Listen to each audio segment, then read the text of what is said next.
পবিত্র রমজান উপলক্ষে fresh milk অবাক খুশির রেসিপি কুইজের বিজয়ীদের মাঝে পুরস্কার বিতরণ করা হয়েছে। রাজধানীর কারওয়ান বাজারে প্রথম আলো কার্যালয়ে আয়োজিত অনুষ্ঠানে বিজয়ীদের হাতে পুরস্কার তুলে দেন আয়োজকরা। সবুজ মাহমুদের প্রতিবেদন। যে আয়োজনটির নাম হচ্ছে ফ্রেশ মিল্ক অবাক খুশির রেসিপি। রমজান জুড়ে ফ্রেশ মিল্ক অবাক খুশির রেসিপি অনুষ্ঠানটি প্রথমআলো.com ও সংশ্লিষ্ট ফেসবুক পেজে প্রচারিত হয়। প্রতিটি পর্ব শেষে কুইজের মাধ্যমে দর্শকদের অংশগ্রহণের সুযোগ ছিল। ভাগ্যবান 5 জন বিজয়ীকে, যাদের জন্য ফ্রেশ মিল্কের পক্ষ থেকে থাকছে আকর্ষণীয় পুরস্কার। সেই অনলাইন কুইজে অংশ নেয়া দর্শকদের মধ্যে লটারির মাধ্যমে 10 জনকে বিজয়ী নির্বাচন করা হয়। রবিবার বিকেলে প্রথম আলো কার্যালয়ে বিজয়ীদের মধ্যে পুরস্কার বিতরণ করা হয়।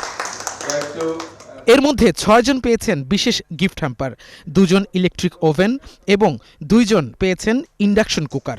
এছাড়া পুরো সিজনের অংশগ্রহণকারীদের মধ্যে একজন মেগা বিজয়ী জিতেছেন আইফোন 17। ফ্রেশ মিল্ক অবাক খুশি রেসিপি সত্যি আমাকে অবাক করে দিয়েছে। আমি অনেক ধন্যবাদ জানাই প্রথম আলোকে, সেই সাথে ধন্যবাদ জানাই ফ্রেশ মিল্ক পাউডারকে আমাকে মেগা বিজয়ী পুরস্কার ঘোষিত করার জন্য। তো একদিন হঠাৎ করে আমি ফেসবুকে দেখলাম যে আমার মেসেঞ্জারে আসলো আপনি বিজয়ী হয়েছেন। তো আসলে আমি অবাক হয়েছি যে আমি এখানে বিজয়ী হতে পেরেছি।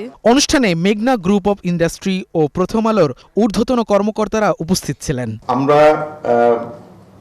যেটা মনে করি যে দেশের মানুষের কাছে একটা ভালো পণ্য, ভালো প্রোডাক্ট পৌঁছিয়ে দেওয়া যায়, যত ভালোভাবে এটাকে কিভাবে জানানো যায় সবার মধ্যে, তো সেই কাজটা হয়তো আমরা করতে পেরেছি। আসলে প্রোগ্রামটা করাটা আমাদের একটা অবজেক্টিভ, প্রোডাক্ট সেল করাটা অবজেক্টিভ না। বাট প্রোগ্রামে আপনাদেরকে যেহেতু পেয়েছি সরাসরি, প্রোগ্রামের ভালো দিকগুলো, আমাদের প্রোডাক্টের ভালো দিকগুলো আপনাদের সাথে বলার যে লোভ, সেজন্য বলছি নিজেরা ইউজ করবেন এবং আপনাদের প্রতিবেশী আত্মীয় স্বজনকে ইউজ করতে বলবেন। আমরা বলে থাকি যা কিছু ভালো তার সঙ্গে প্রথম আলো। এর মানে এই না যে প্রথম আলো ভালো, এর মানে এই যে প্রথম আলো যখন যার সঙ্গে থাকে তারা ভালো। তো এখানে আপনারা যারা এসেছেন তারা সবাই ভালো, ফ্রেশ খুব ভালো, আর ভালো হচ্ছে আপনারা যারা বিজয়ী হয়েছেন। বিজয়ী দর্শক ও আয়োজকরা ফ্রেশ ও প্রথম আলোর এই উদ্যোগকে প্রশংসা করেন। ভবিষ্যতেও এমন আয়োজন অব্যাহত রাখার প্রত্যাশার কথা জানান তারা।